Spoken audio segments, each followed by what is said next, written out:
Hello guys and welcome back to my channel. Today's recipe is one which has been requested before, so apologies it's taken me so long to make it. I was just waiting for the right time. I don't know what it was. Today I am making saag chicken. Now saag is mainly like what I would imagine is mustard leaves, which are totally impossible to find in the UK where I live. So yeah, I'm going to make it with palak. If you can get hold of some mustard leaves, then go for it. But in UK, in Indian restaurants or Indian takeaways, usually saag is what they call spinach, means palak. So I'm going to make some saag chicken.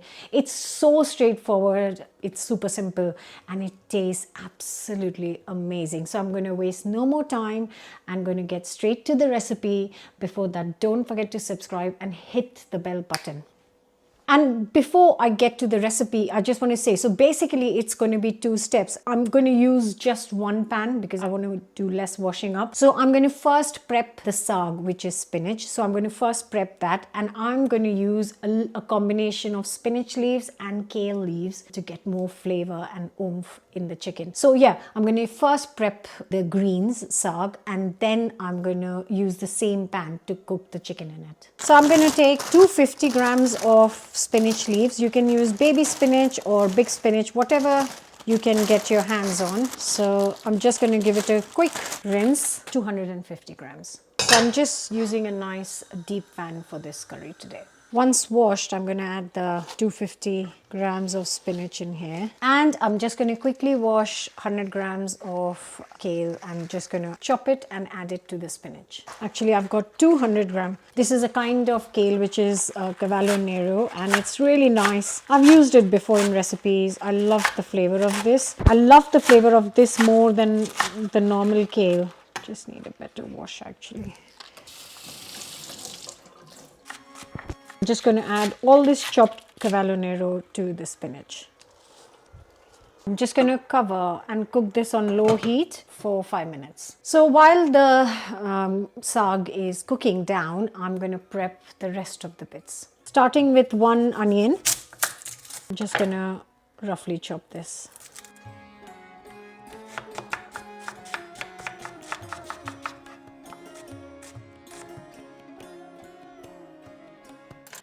Right, so it's been 5 minutes.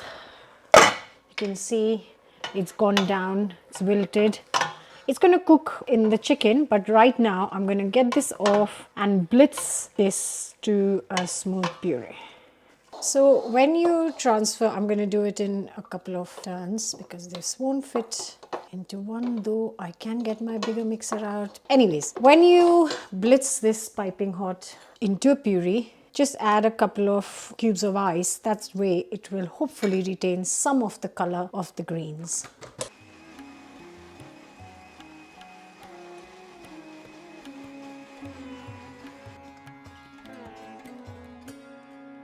So that is the full quantity of the saag we have got in the end. And now I can start cooking the masala.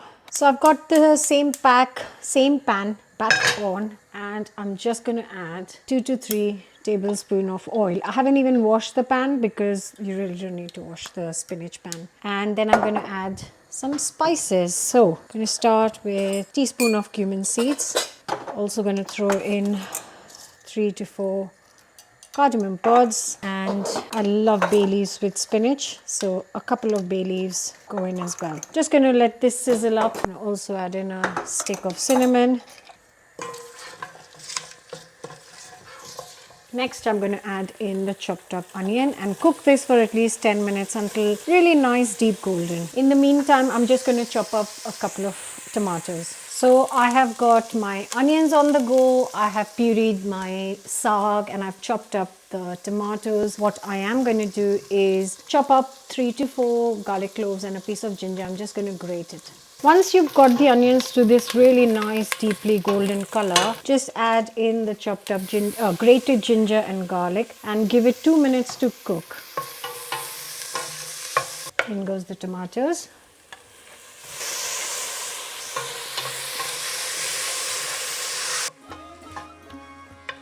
I will cover and cook this on low heat for 5 minutes. And while the tomatoes are cooking, I'm just going to prep the chicken. So you guys know I love my chicken curry with chicken on the bone because I think that gives it the most flavor. But I do get requests for chicken curries which are boneless and skinless. So today's chicken curry is actually boneless chicken. Yay! To those who wanted boneless chicken. So actually my son prefers boneless chicken too, but he always gets chicken on the bone.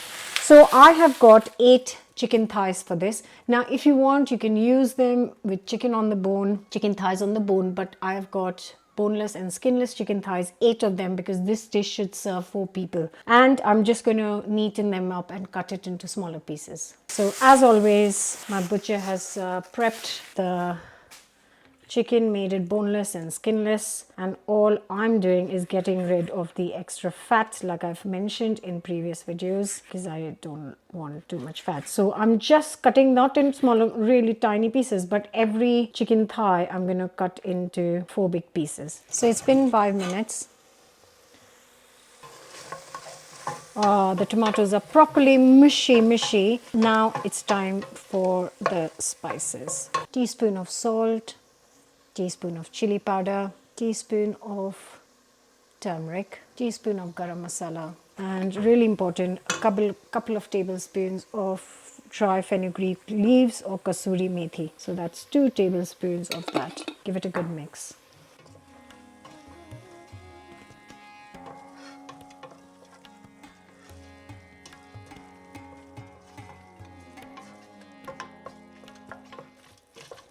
Now I will add the chicken.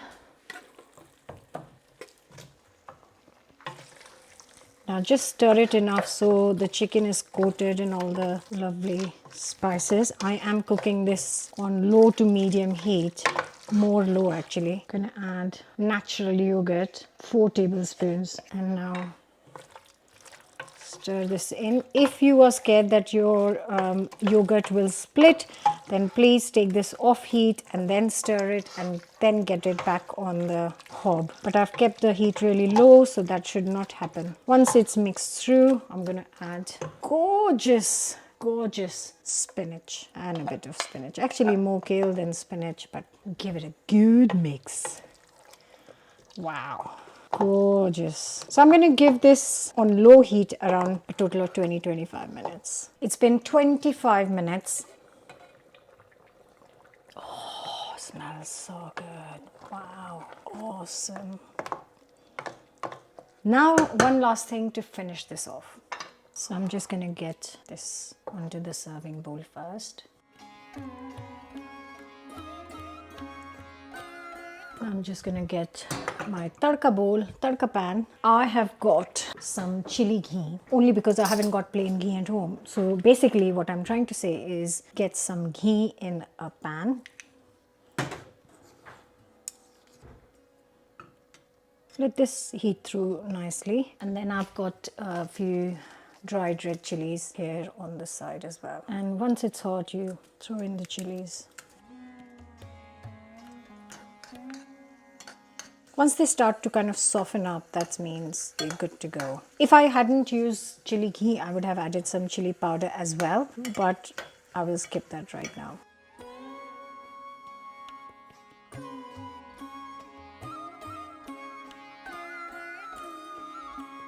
Seriously, just look at that bowl of SAAG chicken.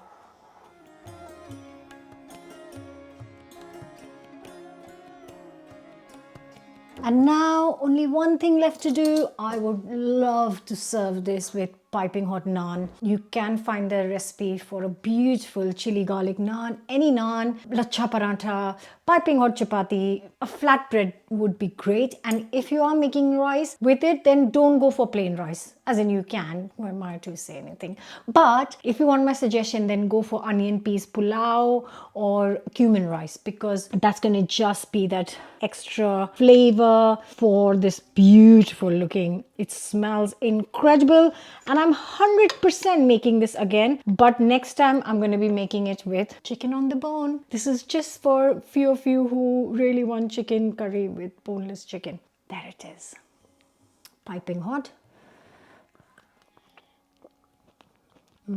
Wow. Just Wow, that's delicious. The flavors are so balanced. That spinach and the kale, you can really taste it, which is what I wanted. I didn't want a thin coating. I want lots of saag. So you can really taste the saag, and that chicken is just melting in my mouth. So I really hope you will enjoy it. But have you subscribed yet? And if you haven't, what are you waiting for? Hit the bell button and subscribe, and I'll see you next week with another new recipe. Bye for now.